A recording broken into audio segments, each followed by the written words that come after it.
Hi hello ನಮಸ್ತೆ ಎಲ್ಲರಿಗೂ ಇನ್ಫಾಮೀಡಿಯಾ ಜಗತ್ತು ಚಾನಲಿನ ಮತ್ತೊಂದು ವಿಡಿಯೋಗೆ ಸ್ವಾಗತ ಸುಸ್ವಾಗತ. ಸ್ನೇಹಿತರೆ, ಎಲ್ಲರೂ ಹೇಗಿದ್ದೀರಾ? ಎಲ್ಲರೂ ಚೆನ್ನಾಗಿದ್ದೀರಾ ಅಂದ್ಕೊಂಡಿದ್ದೀನಿ. ನಾನು ಕೂಡ ತುಂಬಾ ಚೆನ್ನಾಗಿದ್ದೀನಿ. ಎಲ್ಲರೂ ಚೆನ್ನಾಗಿದ್ದೀರಾ ಅಂದ್ಕೊಂಡು ಭಾವಿಸ್ಕೊಂಡು ಇವತ್ತಿನ ಒಂದು ವಿಡಿಯೋನ ಶುರು ಮಾಡಿಬಿಡೋಣ. ಇವತ್ತಿನ ಒಂದು ವಿಡಿಯೋದಲ್ಲಿ ತುಲಾರಾಶಿಯವರಿಗೆ ಸ್ನೇಹಿತರೆ, ಇಂದಿನಿಂದ ಸಾಕಷ್ಟು ಬದಲಾವಣೆಗಳು ಅಂತಲೇ ಹೇಳ್ಬೋದು. ಇಂದು ಜುಲೈ 29ನೇ ತಾರೀಕು, ಆಷಾಢದ ಹುಣ್ಣಿಮೆ ಅಥವಾ ಗುರುಪೂರ್ಣಿಮೆ ಎಂದು ಕೂಡ ಕರೆಯಲಾಗುತ್ತದೆ.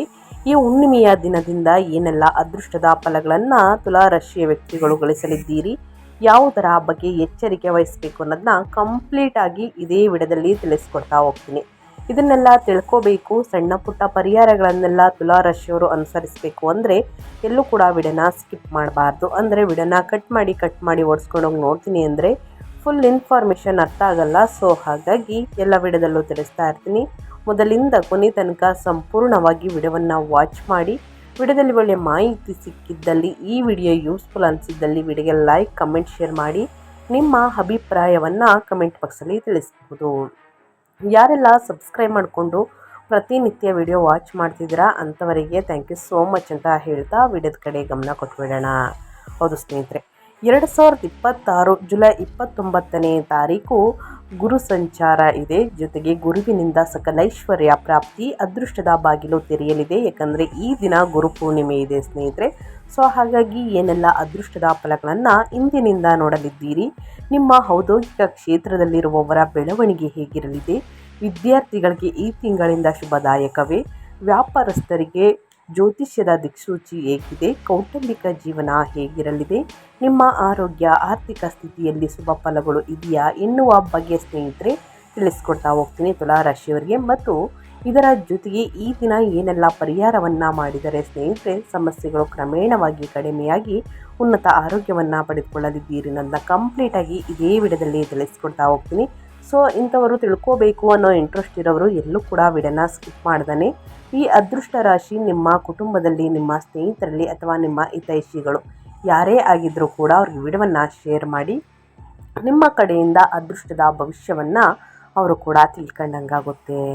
ಓಕೆ ಸ್ನೇಹಿತರೆ, ಈ ದಿನದಿಂದ ನಿಮ್ಮ ರಾಶಿ ಫಲದ ಪ್ರಕಾರ ಸ್ನೇಹಿತರೆ ನಿಮಗೆ ಸಂತೋಷವನ್ನು ತರುತ್ತದೆ. ಏಕೆಂದರೆ ಈ ದಿನದಿಂದ ಗುರುವು ನಿಮ್ಮ ಅದೃಷ್ಟದ ಮನೆಯಲ್ಲಿ ಸಾಗುತ್ತದೆ. ಗುರುವು 10ನೇ ಮನೆಯಲ್ಲಿ ಮತ್ತು ಕೊನೆಯ ತ್ರೈಮಾಸಿಕದಲ್ಲಿ 11ನೇ ಮನೆಯಲ್ಲಿ ಸಾಗುತ್ತಾರೆ. ಇದು ನಿಮಗೆ ಪ್ರಯೋಜನಗಳನ್ನು ತರುತ್ತದೆ. ಶನಿಯ ಬಗ್ಗೆ ಹೇಳುವುದಾದರೆ, ಶನಿಯು ವರ್ಷ ಪೂರ್ತಿ ತುಲಾರಾಶಿಯ 6ನೇ ಮನೆಯಲ್ಲಿರುತ್ತಾರೆ. ರಾಹು 5ನೇ ಮನೆಯಲ್ಲಿ ಸಾಗುತ್ತಾರೆ. ಇದು ಮಕ್ಕಳಿಗೆ ಕೆಲವು ಆರೋಗ್ಯ ಸಮಸ್ಯೆಗಳನ್ನು ಕೂಡ ಉಂಟು ಮಾಡಬಹುದು. ನೀವು ಬಹುಕಾಲದಿಂದ ಕಾಯುತ್ತಿದ್ದ ಅವಕಾಶಗಳಿಗೆ ಬಾಗಿಲು ತೆರೆಯುತ್ತದೆ. ವಿಶೇಷವಾಗಿ ಜುಲೈ ತಿಂಗಳ ನಂತರ ಕರ್ಕ ರಾಶಿಯಲ್ಲಿ ಗುರುವಿನ ಪ್ರಭಾವದಿಂದ ನಿಮ್ಮ ಅದೃಷ್ಟವು ಒಳೆಯುತ್ತದೆ.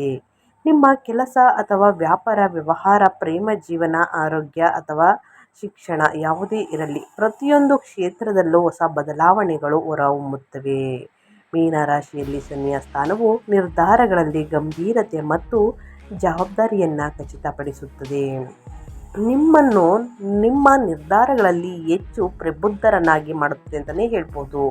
ಮತ್ತು ಜೀವನದ ಸವಾಲುಗಳನ್ನು ಚೆನ್ನಾಗಿ ಅರ್ಥ ಮಾಡಿಕೊಳ್ಳಲು ನಿಮಗೆ ಸಹಾಯವನ್ನು ಮಾಡಲಿದೆ.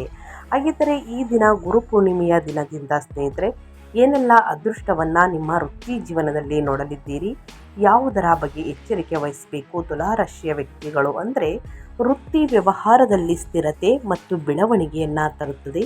ನಿಮ್ಮ ದಕ್ಷತೆ ಮತ್ತು ನಡವಳಿಕೆಯ ಮೂಲಕ ನೀವು ಕೆಲಸದ ಸ್ಥಳದಲ್ಲಿ ಸಕಾರಾತ್ಮಕ ಖ್ಯಾತಿಯನ್ನು ಗಳಿಸಲಿದ್ದೀರಿ. ನೀವು ನಿಮ್ಮ ಗುರಿಗಳಿಗೆ ಹೆಚ್ಚು ಸಮರ್ಪಿತರಾಗಬೇಕಾಗುತ್ತದೆ. ವರ್ಷವಿಡೀ ಮೀನರಾಶಿಯಲ್ಲಿ ಶನಿಯ ಸ್ಥಾನವು ಜವಾಬ್ದಾರಿಗಳಿಂದ ಒತ್ತಡವನ್ನು ಉಂಟು ಮಾಡಬಹುದು. ಆದರೂ ಸಮಯ ಮುಂದುವರಿದಂತೆ ನಿಮ್ಮ ಕಠಿಣ ಪರಿಶ್ರಮದ ಫಲಿತಾಂಶಗಳು ಸ್ಪಷ್ಟವಾಗಿ ಗೋಚರಿಸುತ್ತವೆ.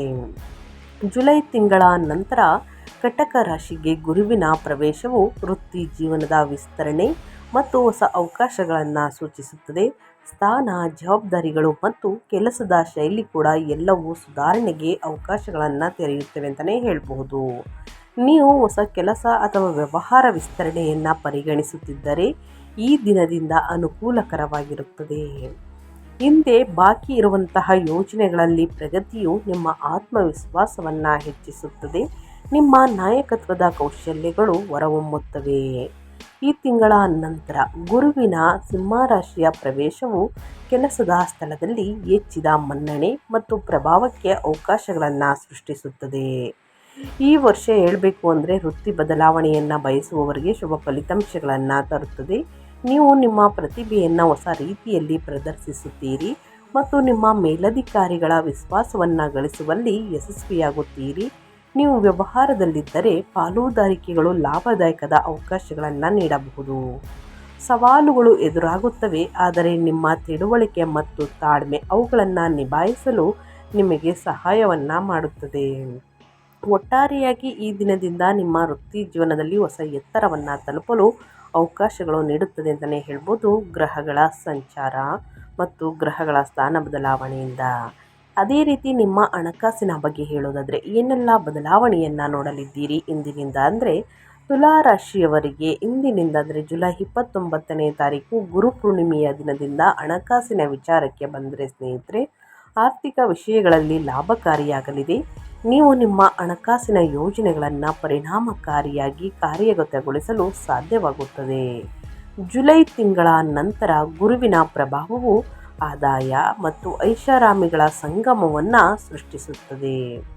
ಆದಾಯ ಬೆಳವಣಿಗೆಗೆ ಹೊಸ ಅವಕಾಶಗಳು ಕೂಡ ಉದ್ಭವಿಸುತ್ತವೆ ಮತ್ತು ಹಿಂದಿನ ಪ್ರಯತ್ನಗಳು ಸಹ ಫಲ ನೀಡಬಹುದು. ನಿಮಗೆ ನಿಮ್ಮ ವೆಚ್ಚಗಳು ಮತ್ತು ಉಳಿತಾಯದ ನಡುವೆ ನೀವು ಸರಿಯಾದಂತಹ ಸಮತೋಲನವನ್ನು ಕಾಯ್ದುಕೊಂಡರೆ ಈ ತಿಂಗಳ ಅಂತ್ಯದ ವೇಳೆಗೆ ನೀವು ಉತ್ತಮ ಆರ್ಥಿಕ ಶಕ್ತಿಯನ್ನು ಸಾಧಿಸಬಹುದು. ಅದೇ ರೀತಿ ಸ್ನೇಹಿತರೆ, ಮೀನರಾಶಿಯಲ್ಲಿ ಶನಿಯ ಸ್ಥಾನವು ಶಿಸ್ತು ಮತ್ತು ಜವಾಬ್ದಾರಿಗಳೊಂದಿಗೆ ಮುಂದುವರಿಯಲು ನಿಮಗೆ ಅನುವು ಮಾಡಿಕೊಡುತ್ತದೆ. ಯಾವುದೇ ಹೂಡಿಕೆಯಲ್ಲಿ ಆಸಕ್ತಿಯನ್ನು ಹೊಂದಿರುವವರಿಗೆ ಈ ವರ್ಷ ಸರಿಯಾದ ಅವಕಾಶ ಸಿಗಬಹುದು. ಜುಲೈ ತಿಂಗಳ ನಂತರ ನೀವು ಚಿಂತನಶೀಲವಾಗಿ ನಿರ್ಧಾರಗಳನ್ನು ತೆಗೆದುಕೊಂಡರೆ ಈ ತಿಂಗಳ ನಂತರ ಆರ್ಥಿಕ ನಿರ್ಧಾರಗಳಲ್ಲಿ ಆಗಸ್ಟ್ ತಿಂಗಳಲ್ಲಿ ಹೆಚ್ಚಿನ ಸ್ಪಷ್ಟತೆಯ ಲಕ್ಷಣಗಳು ಕೂಡ ಕಂಡುಬರಲಿದೆ ಅಂತಲೇ ಹೇಳ್ಬೋದು ತುಲಾರಾಶಿಯವರಿಗೆ. ಇನ್ನು ಕುಟುಂಬದಿಂದ ಹಣಕಾಸಿನ ಬೆಂಬಲವು ಕೂಡ ಲಭ್ಯವಿರಬಹುದು. ಇದು ನಿಮ್ಮ ಯೋಜನೆಗಳನ್ನು ಪೂರೈಸಲು ನಿಮಗೆ ಸಹಾಯವನ್ನು ಮಾಡುತ್ತದೆ. ನೀವು ವ್ಯವಹಾರದಲ್ಲಿದ್ದರೆ ಸ್ನೇಹಿತರೆ, ಆಗಸ್ಟ್ 2026ರ ಸುಮಾರಿಗೆ ರಾಹು ಮತ್ತು ಕೇತುವಿನ ಸಂಚಾರದಿಂದಾಗಿ ಆದ್ಯತೆಗಳಲ್ಲಿ ಬೆಳವಣಿಗೆಯೊಂದಿಗೆ ಲಾಭದ ನಿರೀಕ್ಷೆಗಳು ಕೂಡ ಹೊರಹೊಮ್ಮುತ್ತವೆ. ಒಟ್ಟಾರೆಯಾಗಿ ಈ ಅವಧಿಯು ಆರ್ಥಿಕ ದೃಷ್ಟಿಕೋನದಿಂದ ಸಕಾರಾತ್ಮಕವಾಗಿರುತ್ತದೆ ಮತ್ತು ನಿಮ್ಮ ಯೋಜನೆಗಳು ಕ್ರಮೇಣ ಯಶಸ್ವಿಯಾಗುತ್ತವೆ. ನಿಮ್ಮ ಆರ್ಥಿಕ ನೆಲೆಯನ್ನು ಬಲಪಡಿಸುವಲ್ಲಿ ನೀವು ಯಶಸ್ವಿಯಾಗಲಿದ್ದೀರಿ ಅಂತಲೇ ಹೇಳಬಹುದು. ಒಟ್ಟಾರೆಯಾಗಿ ಏನೆಲ್ಲ ಅದೃಷ್ಟದ ಫಲಗಳನ್ನು ಗಳಿಸಲಿದ್ದೀರಿ, ಯಾವುದರ ಬಗ್ಗೆ ಹಣಕಾಸಿನ ವಿಚಾರದ ಬಗ್ಗೆ ತುಲಾರಾಶಿಯವರು ಎಚ್ಚರಿಕೆ ವಹಿಸಬೇಕು ಅನ್ನೋದನ್ನ ಕಂಪ್ಲೀಟಾಗಿ ತಿಳಿಸ್ಕೊಟ್ಟಿದ್ದೀನಿ. ಇನ್ನು ಅದೇ ರೀತಿ ಮುಂದಿನದಾಗಿ ಹೇಳೋದಾದರೆ ನಿಮ್ಮ ಆರೋಗ್ಯದಲ್ಲಿ ಏನೆಲ್ಲ ಬದಲಾವಣೆಗಳು ಕಂಡು ಬರಲಿದೆ, ಯಾವುದರ ಬಗ್ಗೆ ಎಚ್ಚರಿಕೆ ವಹಿಸಬೇಕು ಅನ್ನೋದನ್ನ ನೋಡೋದಾದರೆ, ಜುಲೈ 29ನೇ ತಾರೀಕು ಹುಣ್ಣಿಮೆಯ ದಿನದಿಂದ ತುಲಾರಾಶಿಯವರಿಗೆ ಆರೋಗ್ಯದ ದೃಷ್ಟಿಯಿಂದ ಒಟ್ಟಾರೆಯಾಗಿ ಸ್ವಲ್ಪ ಮಟ್ಟಿಗೆ ಮಿಶ್ರ ಫಲಿತಾಂಶವನ್ನು ನೋಡಲಿದ್ದೀರಿ. ನೀವು ನಿಮ್ಮ ದೈನಂದಿನ ದಿನಚರಿ ಮತ್ತು ಜೀವನ ಶೈಲಿಯ ಬಗ್ಗೆ ವಿಶೇಷ ಗಮನ ಹರಿಸಬೇಕಾಗುತ್ತದೆ. ಮಾನಸಿಕ ಶಾಂತಿ ಮತ್ತು ದೈಹಿಕ ಸದೃಢತೆ ಎರಡೂ ಕೂಡ ಮುಖ್ಯವಾಗಿರುತ್ತದೆ. ಹಾಗಾಗಿ ಮೀನರಾಶಿಯಲ್ಲಿ ಶನಿಯ ಪ್ರಭಾವವು ನಿಮ್ಮ ದೇಹಕ್ಕೆ ಹೆಚ್ಚುವರಿ ವಿಶ್ರಾಂತಿಯ ಅಗತ್ಯವನ್ನು ಉಂಟು ಮಾಡಬಹುದು. ನೀವು ಸ್ವಲ್ಪ ಒತ್ತಡವನ್ನು ಅನುಭವಿಸಬಹುದು. ಆದರೆ ಸಮಯ ಕಳೆದಂತೆ ಸ್ನೇಹಿತರೆ, ನಿಮ್ಮ ಆರೋಗ್ಯವು ಸುಧಾರಿಸಲಿದೆ. ಜುಲೈ ತಿಂಗಳ ನಂತರ ಗುರುವು ಕಟಕ ರಾಶಿಗೆ ಪ್ರವೇಶಿಸುವುದರಿಂದ ನಿಮ್ಮ ಶಕ್ತಿಯ ಮಟ್ಟಗಳು ಕ್ರಮೇಣ ಹೆಚ್ಚಾಗಬಹುದು. ತುಲಾರಾಶಿಯ ವ್ಯಕ್ತಿಗಳಿಗೆ ಇದು ನಿಮ್ಮ ಆಹಾರ, ನಿದ್ರೆ ಮತ್ತು ವ್ಯಾಯಾಮದ ಬಗ್ಗೆ ನೀವು ನಿಯಮಿತವಾಗಿ ಗಮನ ಹರಿಸಬೇಕಾಗುತ್ತದೆ. ನೀವು ಮಾನಸಿಕ ಒತ್ತಡವನ್ನು ಅನುಭವಿಸಿದರೆ ಧ್ಯಾನ, ಯೋಗ ಮತ್ತು ಪ್ರಕೃತಿಯಲ್ಲಿ ಸಮಯ ಕಳೆಯುವುದು ಪ್ರಯೋಜನಕಾರಿಯಾಗಲಿದೆ. ಮಧ್ಯಭಾಗದಲ್ಲಿ ಸಮತೋಲನವನ್ನು ಕಾಪಾಡಿಕೊಳ್ಳುವುದು ವಿಶೇಷವಾಗಿ ಮುಖ್ಯವಾಗಿರುತ್ತದೆ. ಇನ್ನು ದೀರ್ಘಕಾಲದ ಆರೋಗ್ಯ ಸಮಸ್ಯೆಗಳು ಸಹ ಸುಧಾರಿಸುತ್ತವೆ. ಸಣ್ಣ ದೈನಂದಿನ ಸಮಸ್ಯೆಗಳನ್ನು ನಿರ್ಲಕ್ಷಿಸಬೇಡಿ ಮತ್ತು ನಿಮ್ಮ ಆರೋಗ್ಯಕರ ದಿನಚರಿಯನ್ನು ಅಳವಡಿಸಿಕೊಳ್ಳಿ. ತಿಂಗಳ ಕೊನೆಯಲ್ಲಿ ರಾಹು ಮತ್ತು ಕೇತುವಿನ ಬದಲಾವಣೆಯೊಂದಿಗೆ ಮಾನಸಿಕ ಸ್ಪಷ್ಟತೆಯು ಸುಧಾರಿಸಬಹುದು. ಹಾಗಾಗಿ ನೀವು ಹೆಚ್ಚು ಶಕ್ತಿಯುತ ಮತ್ತು ಸಮತೋಲನವನ್ನು ಅನುಭವಿಸಲಿದ್ದೀರಿ. ಒಟ್ಟಾರೆಯಾಗಿ ಹೇಳಬೇಕು ಅಂದರೆ ನಿಮ್ಮ ಆರೋಗ್ಯದಲ್ಲಿ ಸ್ಥಿರತೆ ಮತ್ತು ಸುಧಾರಣೆಯನ್ನು ಗ್ರಹಗಳು ಸೂಚಿಸಲಿದೆ. ಸಣ್ಣ ಪುಟ್ಟ ಲಘು ವ್ಯಾಯಾಮವನ್ನು ಮಾಡಿ ಆಹಾರದ ಪದ್ಧತಿ ಬಗ್ಗೆ ಬಹಳಷ್ಟು ಎಚ್ಚರಿಕೆ ವಹಿಸಿ. ಇನ್ನು ದೀರ್ಘಕಾಲದ ನಿಮ್ಮ ಆರೋಗ್ಯ ಸಮಸ್ಯೆಗಳು ಇದ್ದರೆ ತಡ ಮಾಡದೆ ವೈದ್ಯಕೀಯರನ್ನು ಭೇಟಿ ಮಾಡಿ ಕೊಡುವಂತಹ ಸಲಹೆಗಳನ್ನು ಅಚ್ಚುಕಟ್ಟಾಗಿ ಫಾಲೋ ಮಾಡುವುದರಿಂದ ಸಮಸ್ಯೆಗಳು ಕ್ರಮೇಣವಾಗಿ ಕಡಿಮೆಯಾಗಲಿದೆ. ಇನ್ನು ತುಲಾ ರಾಶಿಯವರಿಗೆ ಪ್ರೇಮ ಜೀವನ, ವೈವಾಹಿಕ ಜೀವನ, ಕುಟುಂಬದ ಬಗ್ಗೆ ಹೇಳೋದಾದರೆ ಏನೆಲ್ಲ ಬದಲಾವಣೆಯನ್ನು ನೋಡಲಿದ್ದೀರಿ, ಯಾವುದರ ಬಗ್ಗೆ ಎಚ್ಚರಿಕೆ ವಹಿಸಬೇಕು ಅಂದರೆ ತುಲಾ ರಾಶಿಯವರಿಗೆ ಪ್ರೇಮ ಜೀವನದ ವಿಷಯದಲ್ಲಿ ಅನುಕೂಲಕರ ಮತ್ತು ಪ್ರೋತ್ಸಾಹದಾಯಕವಾಗಿರುತ್ತದೆ. ಭಾವನಾತ್ಮಕ ಸ್ಥಿರತೆ ಮತ್ತು ತಿಳುವಳಿಕೆಯೊಂದಿಗೆ ಸಂಬಂಧಗಳನ್ನು ಮುಂದಕ್ಕೆ ಸಾಗಿಸಲು ಈ ತಿಂಗಳಿಂದ ಸಹಾಯಕವಾಗಿರುತ್ತದೆ. ಇನ್ನು ಜುಲೈ ತಿಂಗಳ ನಂತರ ಗುರುವಿನ ಪ್ರಭಾವವು ಭಾವನಾತ್ಮಕ ತಿಳುವಳಿಕೆಯನ್ನು ಬಲಪಡಿಸಬಹುದು. ಪರಸ್ಪರ ನಿಮ್ಮ ಗೌರವ, ನಂಬಿಕೆ ಮತ್ತು ಸಂವಹನವು ಸಂಬಂಧಗಳನ್ನು ಬಲಪಡಿಸುತ್ತದೆ. ಇನ್ನು ಅಸ್ತಿತ್ವದಲ್ಲಿರುವಂತಹ ಯಾವುದೇ ತಪ್ಪು ಗ್ರಹಿಕೆಗಳು ಪರಿಹರಿಸಲ್ಪಡುತ್ತವೆ ಮತ್ತು ನೀವಿಬ್ಬರು ಹೊಸ ಆರಂಭವನ್ನು ಮಾಡುತ್ತೀರಿ. ಮೀನರಾಶಿಯಲ್ಲಿ ಶನಿಯ ಸ್ಥಾನವು ಸಂಬಂಧಗಳಲ್ಲಿ ಜವಾಬ್ದಾರಿಗಳು ಮತ್ತು ಪ್ರಬುದ್ಧತೆಯನ್ನು ಕಾಯ್ದುಕೊಳ್ಳುತ್ತದೆ.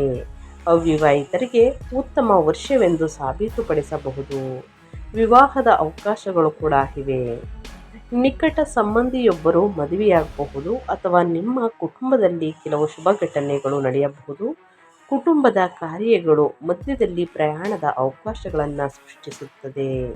ಪ್ರೇಮ ವಿವಾಹವನ್ನು ಪರಿಗಣಿಸುವವರಿಗೆ ಈ ತಿಂಗಳ ನಂತರ ಪರಿಸ್ಥಿತಿಗಳು ಕ್ರಮೇಣ ಅನುಕೂಲಕರವಾಗಿರುತ್ತದೆ ಅಂತಲೇ ಹೇಳಬಹುದು.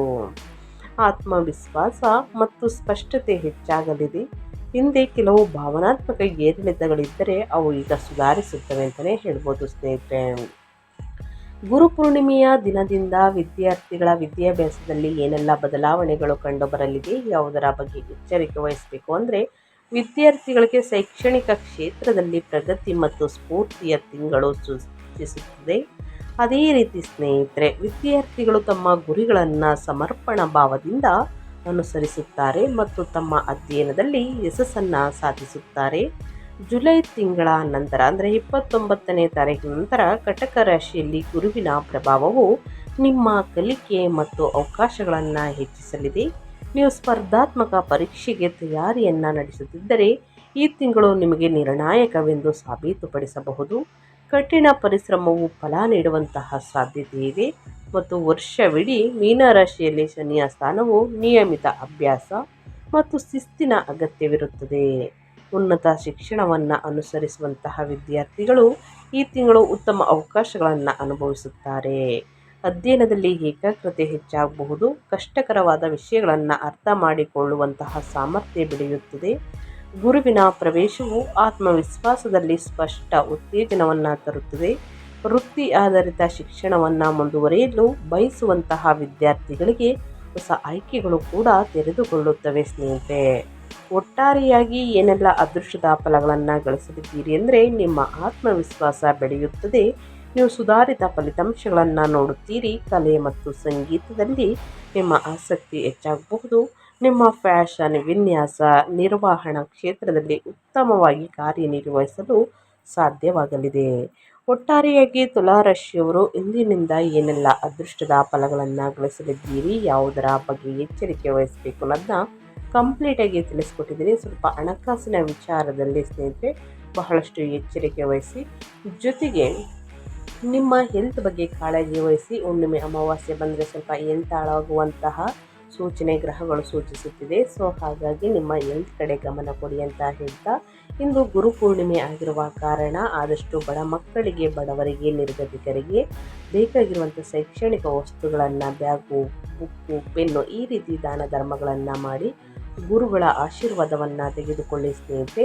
ಈ ರೀತಿ ಮಾಡುವುದರಿಂದ ನಿಮಗೆ ವಿದ್ಯಾಭಿವೃದ್ಧಿ ಆಗಲಿದೆ. ಆದಷ್ಟು ಹಳದಿ ಬಣ್ಣದ ವಸ್ತುಗಳನ್ನು ಈ ದಿನ ದಾನ ಮಾಡಿ ಅಥವಾ ಹಸಿರು ಬಣ್ಣದ ವಸ್ತುಗಳನ್ನು ದಾನ ಮಾಡುವುದರಿಂದ, ಅಂದರೆ ಹಸಿರು ಕಾಳನ್ನು, ನೆನೆಸಿರುವಂತಹ ಹಸಿರು ಕಾಳನ್ನು ಹಸುವಿಗೆ ತಿನ್ನಿಸುವುದರಿಂದ ನಿಮ್ಮ ಮನೆಯಲ್ಲಿರುವಂತಹ ಆರ್ಥಿಕ ಸಮಸ್ಯೆ ಎಲ್ಲವೂ ನಿವಾರಣೆಯಾಗಲಿದೆ.